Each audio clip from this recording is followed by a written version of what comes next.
তো এবার সকালবেলা কে কেমন মতো উঠে কাজ করেন। আমি তো একদম ভোরে উঠে যাই, একদম ভোরের পাখির মতো। তো ভোরের পাখির মতো উঠেই সকালে কাজ বাগুলো সেরে নিই। তো রান্না বান্না, নাস্তা বানানো, সকল কিছু আপনার সাথে আজকে শেয়ার করব। আজকে একজন হাউসওয়াইফ হিসাবে সারাদিন কী কাজ করে সেগুলো আপনার সাথে শেয়ার করব। তো হাউসওয়াইফদের কোনো ছুটি নেই আসলে, তারা চাইলে কোনো পারিশ্রমিক পায় না, কোনো ছুটিও পায় না, প্রতিনিয়ত তাদের খেটে যেতে হয়। এটাই হচ্ছে হাউসওয়াইফের সকালের কাজ আর ঘর পরিষ্কার করা আর আমার ডেইলি লাইফ আপনার সাথে শেয়ার করি। আসসালামু আলাইকুম, welcome back to my channel. কেমন আছেন? আশা করি ভালো আছেন। তো সকাল সকাল নাস্তা করে নিলাম, বাচ্চাদের আজকে ডিম পরোটা খেলাম। তো কাজ শুরু হয়ে গেছে। আমার ভিডিওগুলো যদি ভালো লাগে আপনারা অবশ্যই আমার চ্যানেলটি সাবস্ক্রাইব করে পাশে থাকবেন। তো সকালে দেখেন আজকে নাকি আমার ছেলে ডিম পরোটা খাবে। সে কাল রাত্রে থেকে বলতেছে সকালবেলা নাস্তা হবে ডিম পরোটা। তো হুটহাট ডিম পরোটা আমি এভাবে বানিয়ে দিব আজকে, কারণ ওইভাবে ডুবো তেলে ডিম পরোটা আসলে সকালবেলা খাওয়া হবে না। কারণ অতিরিক্ত তেল খেলে শরীরে গ্যাস্ট্রিক হয় বা তৈলাক্ত খাবার আমার ছেলে কম খেতে পারে। তো সেই জন্য আমি একটু কম তেলে ভেজে একদম আজকে ডিম পরোটা বানিয়ে দেবো। তো 2টা ডিম আর 2টা পেঁয়াজ আর কয়েকটা কাঁচামরিচ কেটে একদম ভালোভাবে আমি মাখিয়ে নিচ্ছি। যেহেতু ডিম পরোটা খাবে আর পরোটার সাথে ডিমের লেয়ারটা দিয়ে আমি ডিম পরোটা বানিয়ে দেবো। তো সকালবেলা একটু হেলদি নাস্তা করতে হয়, বাচ্চারাও খুব পছন্দ করে, সাথে আমিও। তো আমার মেয়েটা খুব অসুস্থ, আসলে মন মানসিকতা খুবই খারাপ, দুজনে অসুস্থ। হঠাৎ করে গতকাল ছেলে মেয়ের একটু বৃষ্টিতে ভিজেছিল, তো অসুখ হয়ে গেছে। তো একটু বৃষ্টিতে ভিজে অসুখ হয়ে গেছে। আমার মেয়েটা অনেক মানা করছিলাম, সত্যি সত্যি মেয়েটা অসুখ হয়ে গেছে, প্রচণ্ড জ্বর। তো এদিকে ডিমটা আমি ভেঙে ভালোভাবে মেখে একপাশে রেখে দিচ্ছি। দেখেন এখন এ পর্যায়ে ওইদিকে আমি নাস্তার জন্য ডোটাও মেখে রেখেছি। দেখেন আমি ময়দা মেখে রেখেছি সকালে উঠে একদম। তো ওইদিকে এটাও হয়ে গেছে, ডিমটাও মাখা হয়ে গেছে। এখন এখানে ডিম পরোটা বানানোর জন্য দেখেন আমি অফ ক্যামেরায় পরোটাটা বানিয়েছি। এখন একটা একটা পরোটা বানিয়ে ডিমের লেয়ার দিয়ে ভালোভাবে ডিম পরোটা বানিয়েছি। তো এভাবে ডিম পরোটা আসলে অনেক পছন্দ আমার ছেলে মেয়ের, বা ওভাবে তৈরি ডুবো ডিম পরোটার চেয়ে এটাই ভালো। তো যা হোক, আমরা যদি সবাই নাস্তা করবো সবার জন্য একসাথে বানিয়ে নিচ্ছি, আবার 2 রকম নাস্তা হলে ঝামেলা হবে। তো ডিম পরোটা বানিয়ে নিচ্ছি, ডিমের উপর পরোটার উপর ডিম দিয়ে ডিমের লেয়ার দিয়ে ডিম পরোটা বানিয়েছি। দেখেন এই ডিম পরোটাটা হয়ে গেছে খুব সুন্দর একদম। তো এই পরোটাটা আসলে খেতে খুবই মজা, বাচ্চারা খুব বেশি পছন্দ করে, বিশেষ করে আমার ছেলে মেয়ে তো খুব বেশি পছন্দ করে এই ডিম পরোটা। তো আমার মেয়ে খাবে কিনা যায় না, কারণ মেয়ে প্রচুর অসুস্থ। তো মেয়ের অনেক জ্বর, গতকাল একটু বৃষ্টিতে ভিজাতে অনেক নিষেধ করছিলাম, তারপরেও বৃষ্টিতে ভিজে গেছে মেয়ে। তো যা হোক, অনেক দিন পরে আমি এই পরোটা বানিয়েছি। আজকের নাস্তা কলা এদিকে করা রয়েছে আর ডিম পরোটা আর চা। তো চা আমার হাজব্যান্ডের জন্য বানিয়ে রেখেছি। অবশ্যই চা আমি তেমন কোনো পছন্দ করি না, খেতেও চাই না। যা হোক, এদিকে চলে আসলাম নাস্তা করতে আমি। তো নাস্তা করতে বসে গেলাম। ডিম পরোটা দিয়ে খোলা দিয়ে নাস্তা করে নেব। সকালবেলা খুব খিদে লেগেছে, এখন প্রায় 10টা। আমার হাজব্যান্ড অফিসও আজকে দেরি হয়ে গেছে। তো দেরি হয়েছে কারণ গতকাল আমার মেয়ের জন্য আসলে আমি রাত্রে ঘুমাতে পারি নাই। মেয়েটা কয়েকবার উঠছে, যেহেতু খাবার খাচ্ছে না, ওর শরীরটা খুব উইক হয়ে গেছে, সেজন্য অনেকবার উঠেছে সে, কারণ তার পেটে খাবার নেই আর শরীরটা খুব উইক হয়ে গেছে। তো দেখেন আমি ডিম পরোটা খেয়ে নিচ্ছি, আমারও খুব বেশি ভালো লাগতেছে। আমি আসলে এমনি এমনি খাবো, আমি কোনো চা খাবো না। তো একটা আমি খেয়েছি, খুব টেস্টি লাগছে, আসলে মজা লাগছে। তো এদিকে আমার হাজব্যান্ডকে দিয়েছি, আমার ছেলেকে দিয়েছি, আমরা সবাই নাস্তা করতে বসছি একসাথে। তো আমার ছেলে ও এদিকে প্লেট আনতে হচ্ছে। তো আমরা অফ ক্যামেরায় নাস্তাটা অন ক্যামেরায় খেয়ে নিচ্ছি, আপনারা দেখিয়েছি। এখন আমার কিছু কাপড় ধোয়ার আছে। এদিকে টেবিল ক্লথটা আসলে অনেক ময়লা হয়েছে, অনেক ধরে ধোয়া হচ্ছে না। তো ওয়াশিং মেশিনে কিছুটা কাপড় রয়ে গেছে। গতকাল আমার একটা এক্সাম ছিল, আপনারা জানেন, আমার পরীক্ষার কারণে আমি গতকাল আর কোনো কাজ করতে পারি না, বাসায় দেরিতে আসতে হয়েছে। তো এই হিসেবে আমি আর কোনো কাপড় চোপড় ধুই না, আজকে কাপড় চোপড়গুলো ধোয়ার জন্য মেশিনে দিয়ে দিয়েছি।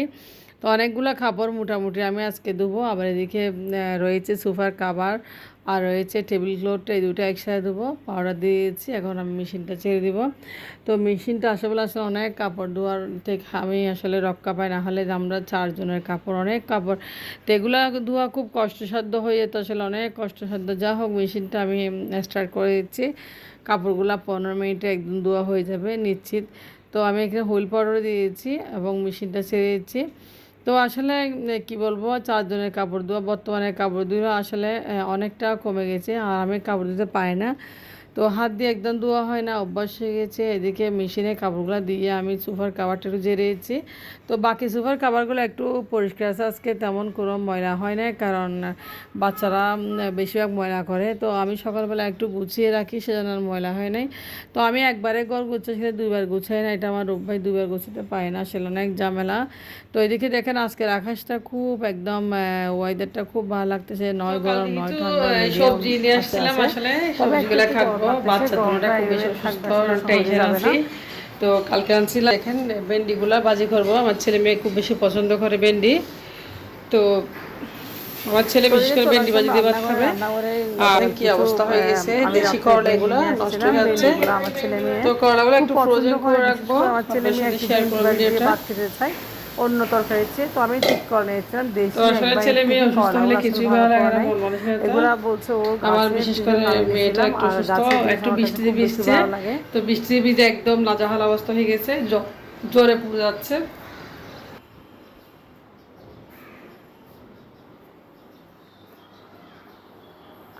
তো ভেন্ডিগুলো আমি কেটে নিয়েছি, দেখেন একটু হালকাভাবে কেটে নিয়েছি, কারণ ভেন্ডি ভাজি বানাবো, আমার ছেলে মেয়ে খাবে। আমি বটিতে করে কুচি কুচি করে একটু ভেন্ডিগুলো ভাজি করে নেব। আর করলাগুলো তেমন সুবিধার হয় না, করলাগুলো আমি রান্না করব না এখন, কয়েক পিস এমনি কেটে নিয়ে ফ্রিজে রেখে দেব। যা হোক, আপনার সাথে কথা বলতে বলতে ভেন্ডিগুলো অলরেডি কাটা হয়ে যাচ্ছে। তো এখন প্রায় 11টা বেজে গেছে, রান্নার টাইম ওভার হয়ে যাচ্ছে। আমি অনেকক্ষণ সকালবেলা আসলে কাজ করে নাই, বসেছিলাম, সেজন্য আজকে একটু দেরি হয়ে গেছে। তো ভেন্ডিগুলো একদম কচি ছিল, আসলে 1 কেজি 20 টাকা ভেন্ডি, এখন খুব সস্তা হয়ে গেছে। তো বিশ্বাস করবেন না, ভেন্ডিগুলো ভাজিগুলো খুব মজা হয়, এগুলো একদম কচি কচি।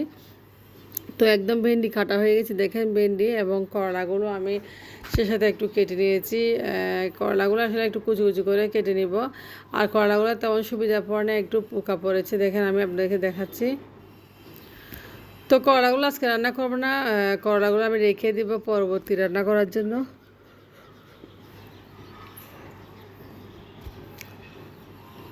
তো এবার আমি করলাগুলো কেটে নিয়েছি, দেখেন ভিতরে লাল হয়ে গেছে, পেকে গেছে করলাগুলো, আসলে আমার সুবিধা লাগে নাই।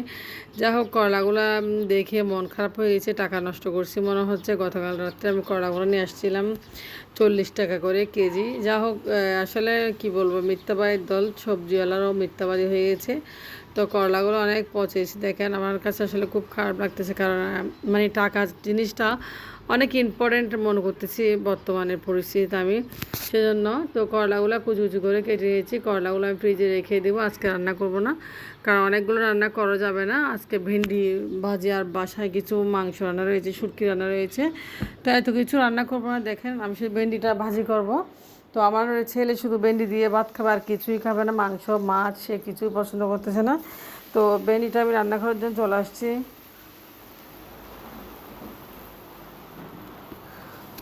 তো আমি শুধু হলুদ দিয়ে ভেন্ডিটা রান্না করব, হলুদ দিয়ে রান্না করে একদম শুধু হলুদ দিয়ে জাস্ট ভেন্ডিটা রান্না করব, আর কিছুই দেবো না, কোনো কিছু আর ব্যবহার করবো। এখানে দেখেন সামান্য পরিমাণ হলুদ দিয়ে আমি ভেন্ডিটা আসলে বেজে নেবে, দেখেন রান্না করে নিচ্ছি। তো অন্য মশলা দিয়ে আসলে ভেন্ডিটা একটু কালারটা চেঞ্জ হয়ে যায়, আমার কাছে তেমন ভালো লাগে না, সেজন্য আমি ভেন্ডিটা হলুদ দিয়ে রান্না করি আমরা সব সময়। তো ভেন্ডি হয়ে গেছে, আসলে দুপুর আজানও দিয়েছে, আমার ছেলে খুব খিদে লাগেছে, সকালে সে কখন নাস্তা করেছে।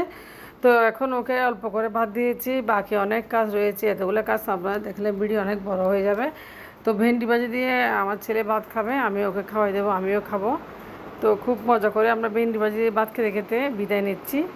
তো দেখেন, তো ভেন্ডির কালারটা খুব সুন্দর হয়েছে, আর ভাজিগুলা খুব মজা হয়েছে, একদম পুরা পুরা। তো আপনারা ভালো